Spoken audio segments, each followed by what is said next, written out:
Welcome back into the basement. It is Bash in the Basement, week 2 here. Starcade Media proudly presenting, and I'm your host, Clint Schweitzer, aka Mr. Electricity, aka the Alex Smith of wrestling figure collecting. And my partner here is Josh Heupel from the University of Tennessee. Did not expect that, did not advertise this. Good to be here with you. Great season last year. Looking to get after those Georgia Bulldogs in 2023.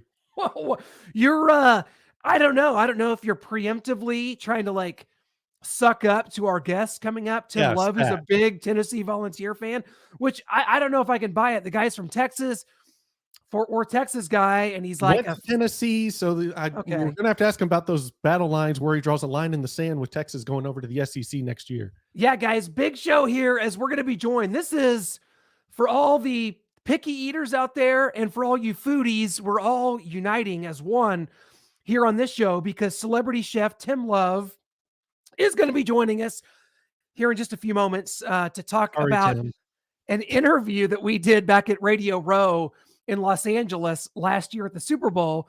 Tim's a part of the Taste of the NFL, which is a tremendous program that provides nutrition and meals for children, which is great.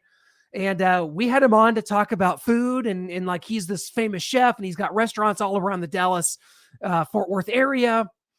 And he couldn't believe he'd never met anybody like these two here at Starcade Media. The Picky Eaters Club. Noah, you're more so than me, but I'm up there on the scale of 1 to 10. I'm like a 6. You're a 10. Yeah. So it's time to own it. We're going to talk about it right here with Tim Love in just a few moments. Absolutely. We just can't be out there eating stuff with onions all over it. And when did McDonald's make the switch over? When I was a kid, I just ordered a cheeseburger and it came plain. Now I have to order it without onions, and they work at McDonald's, so they don't really care. So 50% of the time it does come with onions. I digress. I don't want to go off on an onion tangent. I'll save that for Tim. What kid in America wants to unwrap a McDonald's cheeseburger? Not this one. And have onions all over it. I mean, that's the default ordering option is onions on a cheeseburger. And I don't know when the switch happened. Probably somewhere around the time they took away the Hamburglar, Ronald McDonald, and the Grimace. That's probably around the time they started putting onions on a burger by default. And they tell you just to scrape them off. My mom would always tell me that. Just scrape them off. Like the juices from the onion seeped into the bun and the patty, and it's already ruined. It's way too far gone. Well, we're going to talk about that, and this is our show, Bashed in the Basement, the podcast. If you're so inclined, will be available on Thursday. That's where you can get it on Apple Podcasts, Spotify, Stitcher, all the podcast apps. But if you're joining us right here live, we welcome you and we appreciate you for being here because we've got a bevy of topics. We've got a lot of stuff to talk about. We're here. The NFL draft is in Kansas City in just a few weeks. The UConn men's basketball team, fresh off of a national championship victory. Know what? More exciting Final Four, women's or men this year? There's an obvious answer here. Please don't deviate from it. Women's? Is that the answer we're looking for here? It is not. So you've lost. You're out. It was a 50-50 shot. I'm really bad at those. Viewership just dropped 50% during that little exchange.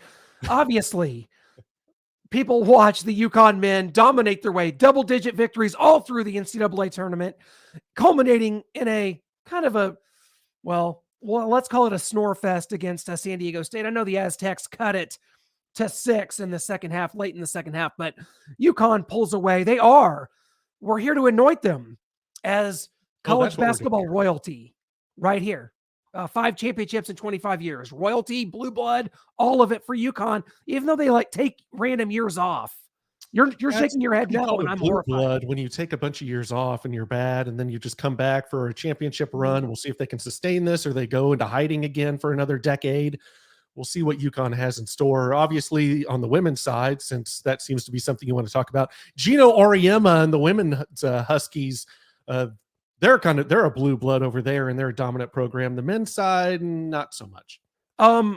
WrestleMania fallout. Cody Rhodes does not win the Universal Championship over Roman Reigns at WrestleMania 39. Huge miss. What happened here? 2 days of WrestleMania. I've never seen a setting, and I didn't watch every single match from WrestleMania. It's a lot going on and a lot I can't relate to and too many days, too much going on. But Cody Rhodes, that buildup, that crowd, I don't know that I've ever seen a crowd, maybe like for Bill Goldberg at Monday Nitro in July of 98 when he beat Hollywood Hogan, Yeah. that jacked up to witness a title change and that it doesn't happen. I think they're wanting to keep this Roman Reigns thing going and just to get him the record for title reign. And he's almost to 1,000 days now. And then you see like the following night on Raw, everyone's saying it was one of the worst after WrestleMania Raws ever. And apparently Vince McMahon's back and he's in charge. People are saying Triple H went out there, cut a promo that kind of said goodbye. Like everyone's kind of reading into that he's saying goodbye. Vince McMahon's back in this driver's seat of WWE, and Brock Lesnar came out. It was supposed to be Roman Reigns and his partner versus Cody Rhodes and Brock Lesnar. And Brock turns on Cody Rhodes and gives him a bunch of F5s and just does 5 minutes of damage on him. So that's apparently going to be a new storyline, Brock versus Cody Rhodes. And we'll see where that goes. But Vince McMahon's back, and people say that's doom for the company. Well, again, the company's been sold to Endeavor, which is the parent company from UFC. There's like this merger going on.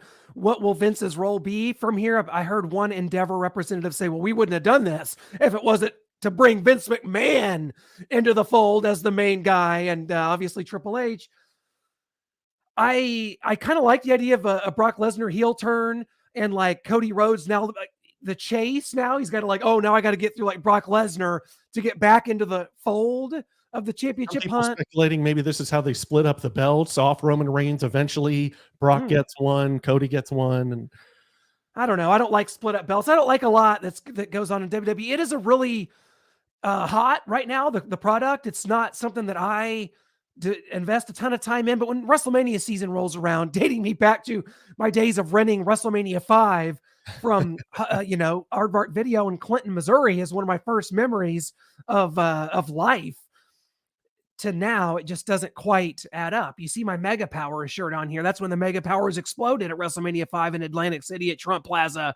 So I don't know. SoFi Stadium, WrestleMania seemed like a big hit. I don't know. It didn't quite compute with me, the whole thing. It's a lot, and a lot of storylines I just don't know. But Cody Rhodes, I am a fan. I will say he's probably my favorite wrestler going today. Fair enough. What, agree, disagree with that? Yeah, I would have said it's Jericho. I haven't been keeping up with AEW to know what's kind of going on with Jericho lately. But right now, I think it's got to be Cody Rhodes. Yeah, absolutely. Well, as we kind of await the appearance of Tim Love, no, I want to kind of take it back because we did a podcast that was an audio show called Breaking Norms, in which we kind of shared our stories and our journey from, just people that wanted to be involved in sports media and entertainment and things that we loved. And now that we are able to do that, it's a wonderful feeling. But we kind of took you through an odyssey on Breaking Norms, which chronicled our, some of our things, everything from online dating stories to how much we hate paying taxes and trying to park in parking garages. Mishaps. Yeah, exactly. And also included food and how we have these certain quirks and things like that. I want you to take our viewers here on this little journey about the time that you were confronted with horseradish sauce for the first time. Ooh. Yeah, this could kind of go with an online dating story because that's how it happened. Was talking to this girl. She wanted to meet downtown, says, oh, it's just like Applebee's. So I go downtown. First of all, I have to drive around the place 6 times, trying to find a place to park, and finally found a spot. Didn't know if it was legal or not. I was just tired of driving in circles. And so I go into the restaurant. I'm looking at this, and it's just squid and oysters and stuff on a half shell. And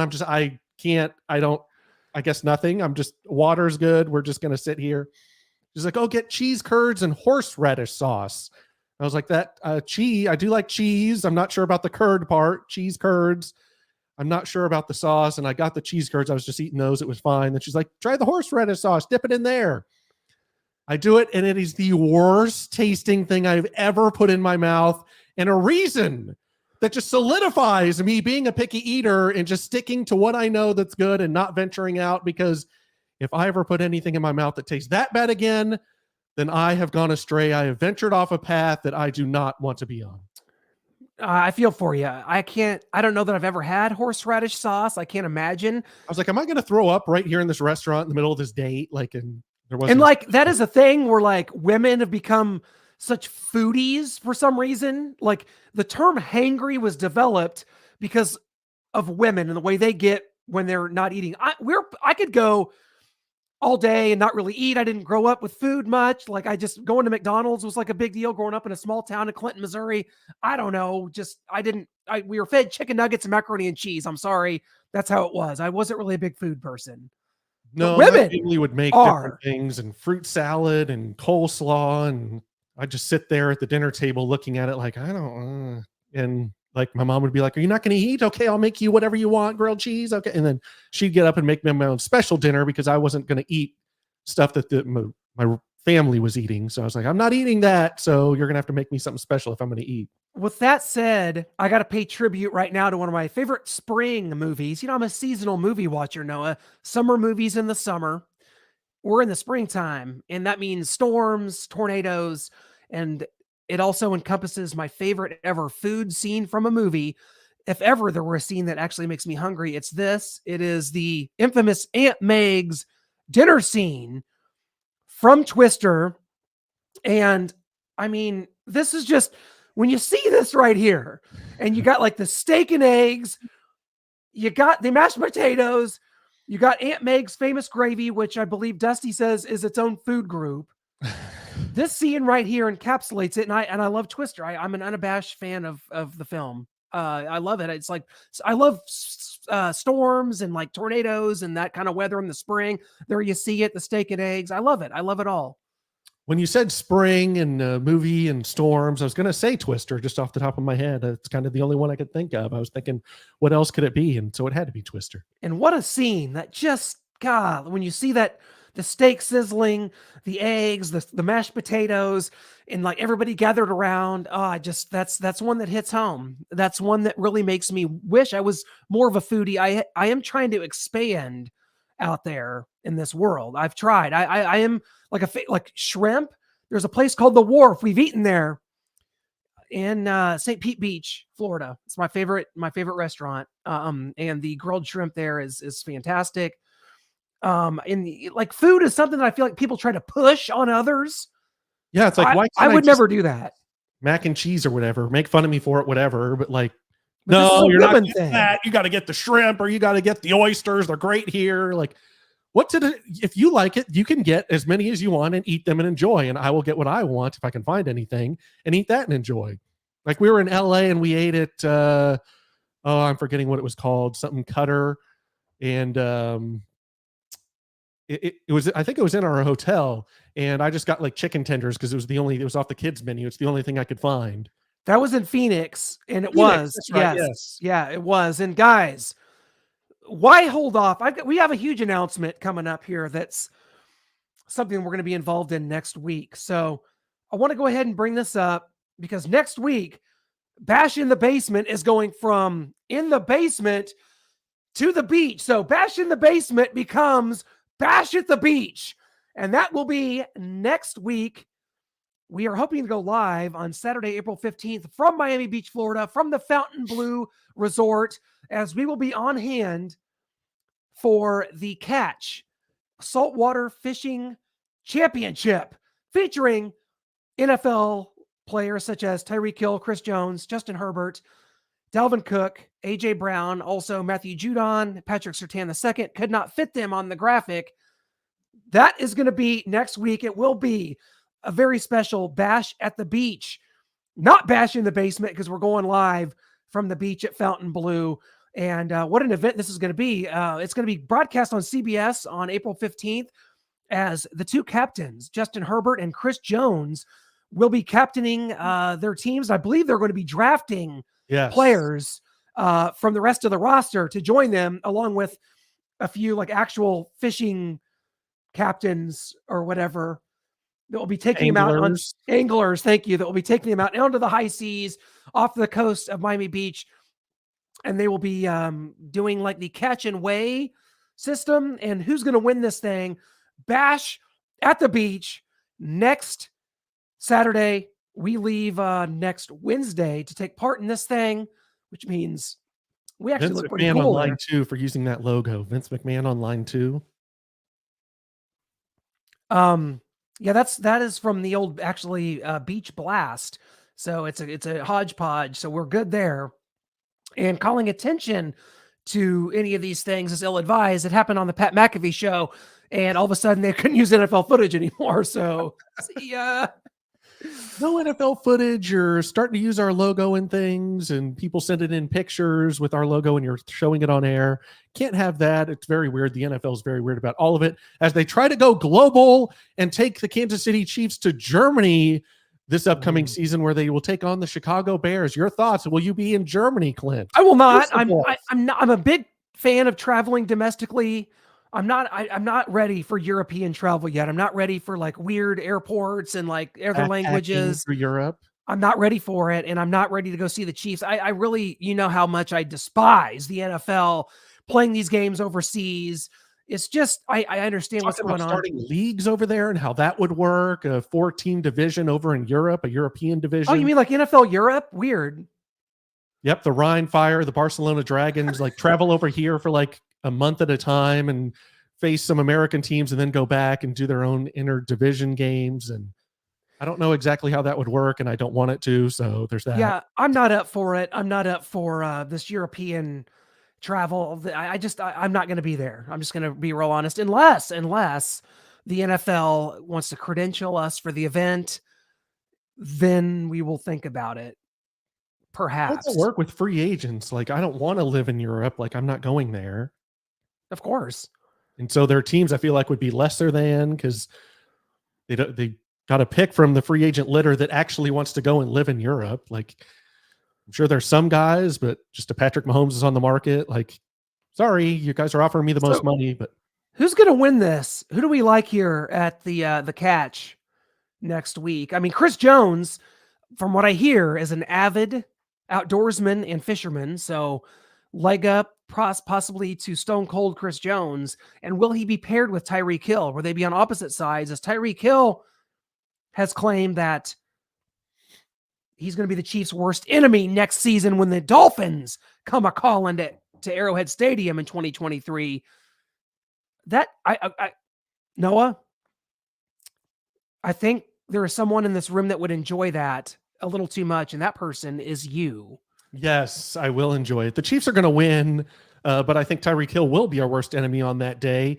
Could put up over 150 yards receiving with our young corners. I don't think they're quite ready for the tandem of Hill and Waddle to go out there. Can Tua get them the ball accurately? Will he be healthy? Will he even be playing in the game? Will it be Skylar Thompson? Who knows what the Dolphins will have planned or have at the quarterback position then. But yeah, I want Tyreek Hill to come and show off and put up big numbers as long as it's in a loss. I don't want them winning, obviously, but I am a fan of Tyreek Hill, and I root for his success, and I root to play him in the AFC Championship game. Someday it will happen. The Dolphins will get there. Hopefully Tyreek Hill's still in the league when that happens. But of course, I want the Chiefs to go on and win the Super Bowl, but I wish the best for Tyreek. Yeah, we're going to see him there in Miami next week. His home in Miami, Florida. We're going to be there. Tyreek will be hosting us at the Fountain Blue, if you will, as a player that lived and played in Kansas City from 16 to 21. 6 years he was in Kansas City. Yeah, last offseason we got to talk to him. He was doing kind of his last area youth football program here in Kansas City, so we got to interview him there. And now we're traveling down to him and in his stomping ground to talk to him there. And I'll say the same thing I said to him at the youth football camp here in Kansas City. Tyreek, I'll see you in the AFC Championship game, and hopefully this year it comes true. It may very well. I don't think so. I do not think so. Probably not, but and for Tyreek, yeah, all the best. And he's here. He did a spot on Sports Radio 810 here in Kansas City yesterday, and so he, he's still around, and I think that he has some. I don't want to say he has some regret, but to have been a part of another Super Bowl team, that he missed out on that, and he did, no question, and that's for sure. That's got to be hard to sit there and watch, and you wonder how much, if he's got one Super Bowl, if he's kind of okay with where his career goes now, even if it's not the championships. He's got the money. He's in Miami, a better location, surrounded by his family and friends down there. His trainer, Luther Glover, moved down there to Miami. So he's kind of got all his people. He got his money. He got the bag. He's in Miami. It's still a good situation for Tyreek, but if he really cares about the winning, then you feel like he would have stayed here. If that was the top priority to him, he would have figured out a way to stay here. Program note for those that are waiting for celebrity chef Tim Love to join the show. He's experiencing some technical difficulties and getting on here. So we hope we can get that figured out. If not, we've got you covered for the time being. We'll see if we can get Mr. Love on the show.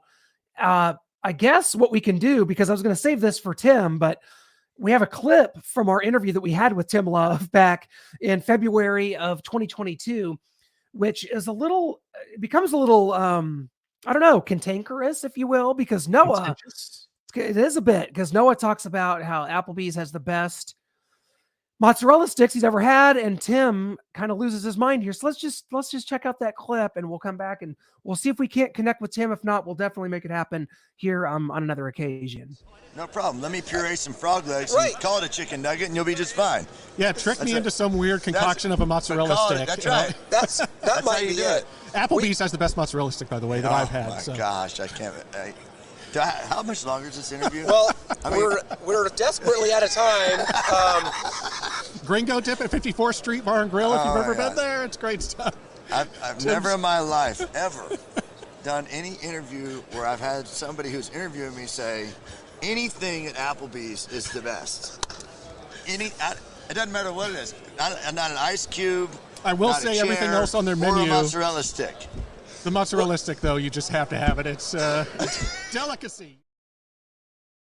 There you have it. Delicacy. Maybe that's why Tim is playing hooky today from Bash in the Basement, because of that interview where he couldn't believe he was around two people that would enjoy eating at Applebee's. And I'm sorry, by the way, Tim, world renowned. I mean, he has got several restaurants, including, I believe, the Lonesome Dove Bistro in Fort Worth. Woodshed Smokehouse, Love Shack, yeah, Saloon, Queenie's, Katarina's, Paloma, Suerte, so many. But I will say, people, maybe Tim included, have a tendency to become kind of food snobs, and they have all these crazy concoctions, and we got fried frog legs over here, and we've got this dip with a million different types of vegetables chopped up into it. And if you can't enjoy life unless you eat this, and I'm just not that way. I'm not forcing my stuff on other people. Now, if you're ever in the area, definitely hit up those establishments of Tim's, because he is fantastic. But Noah, Tim, at one point was the host of a show called Restaurant Startup, correct? And it was kind of like Shark Tank, where you pitched your idea for a restaurant and they would probably massacre you. And Tim was the co-host of that. So we'll reiterate this to Tim if he does show up, but you have a restaurant idea that we think we might want to pitch? Yeah, it would be called The Picky Eater, not an onion in the building. I mean, you'd have stuff like pizza, tacos, hot dogs, burgers, maybe even some spaghetti, fettuccine Alfredo. That's pretty simple on the Italian side. Chicken tenders. I mean, your mozzarella sticks, of course, and maybe even some apple slices and a stripped down salad, possibly even just lettuce, cheese, possibly croutons and dressing. And that's just very basic, simple things. And I think everyone could enjoy that. And we talked to Andrew Zimmern this past year in Phoenix at the Super Bowl about it as well. And he also said, that's a bad idea unless you make the best of all of that, the best grilled cheese, the best hot ham and cheese. And so that's one area where he said it could work. I think it could work anyway. I think everyone is looking for an outlet that would just be a picky eater type of place. I do too. And it's sometimes it's comfort. Food is comfort, and it doesn't have to be complicated. It doesn't have to be expensive. And that's kind of what I've learned over the years. And I have been a proponent of kind of trying stuff. And I never had lobster tail. I mean, it's tremendous. It's absolutely unbelievable, but it's expensive. It's not something I'm going out to order, and it's not something I'm having in my own home day after day. So, it is what it is. Food is to be enjoyed by the person. I don't like spending money on food, clothing, or shelter, which are insurance. Definitely not that. That's not even close. Or the taxes we have to pay pretty soon. Oh my gosh, tax day. Yes, that was a big topic for us for last week. But yeah, I mean, I am somebody that very simple person. And like, I don't like spending money on the basic human needs, I guess, basically. Yeah, clothing isn't a big one for me unless it's some sports get up like we've Right. got here, your Mega Power shirt. But just nice clothing and suits and tailored suits and ties and dress shoes, wingtips. No, I have none of that. So Well, guys, we were unable to connect with our friend Tim Love here on Bash in the Basement. We try and we pride ourselves on bringing you the best guests possible. That is a big, impetus for this show, is that we bring on guests into the basement. Like last week, we had Sean Merriman on. So we apologize that we were unable to make this work. We did not, weren't able to make this happen with Tim, and maybe Tim remembered the interview from last year and just decided to sit this one out. I got to be honest. one. He's like, Is I that tried to end the interview last time in Los Angeles. I just agreed to this interview and then I remembered who it was with. And so, yeah, I'm out. I can't listen to some guy say mozzarella sticks at Applebee's are the best. Okay, so as we say goodbye here, football season, the Chiefs Super Bowl is now almost 2 months in the rear view. The UConn men's basketball team takes home the national championship on Monday night. It is now sort of what we like to refer to as the doldrums of sports, because with only baseball left to carry the flag, So maybe playoffs here and there. Yeah, you got NHL and NBA still going on, the Masters this weekend, but I'm talking about just in general. This is the doldrums. This is the off season because baseball cannot carry that flag, and we've talked about it time and again. Major League Baseball continues to just on a downward slope, on a downward spiral, as it becomes just another niche sport here in America. I'm sorry, that's what it is. It is a niche sport here in America. Yeah, I mean, the Royals have started off the season struggling. They just got to win over the Blue Jays the other day. I'm not really sure how they did yesterday, but it is. I mean, we just don't have a powerhouse program here. Maybe it's still alive and well in Boston and New York and a few other markets, but for the most part, people have a hard time trying to find games and watching them. Royals on Bally Sports, like people are, what's that? Where's that? What channel? What service do I need? And so it's just a sport that probably just needs to go away at this point in time. Well, if that didn't juice you up for the rest of what we have here on Bash in the Basement, which will again be broadcast next week live from Miami. Again, we're going to be on hand. I tell you what, I'm so excited for this because I haven't been to South Beach. I haven't been to Miami since right before the Chiefs won the Super Bowl back in 2020. That's when I was last there. And here this is again, it's going to be an exciting event as we'll be on hand to get interviews. I guess maybe we'll hop in a fishing boat and try to catch some marlin ourselves. I don't know if we're ready for that. I'm definitely not ready. I couldn't catch a goldfish and take it off a hook, let alone a damn marlin. Well, that remains to be seen for us next week. We want to thank everybody again. Bash in the Basement here. If you're watching on YouTube live, Facebook or Twitter, the show's on YouTube when it's completed, of course, and you can get the audio version on Thursdays on Apple Podcasts and Spotify, anywhere you choose to take in your podcast. We appreciate it, guys. As always, a pleasure. Thanks for being on the stream. Thanks for being a part of it. We will catch you guys next time here on Bash in the Basement as it becomes Bash at the Beach next week in Miami.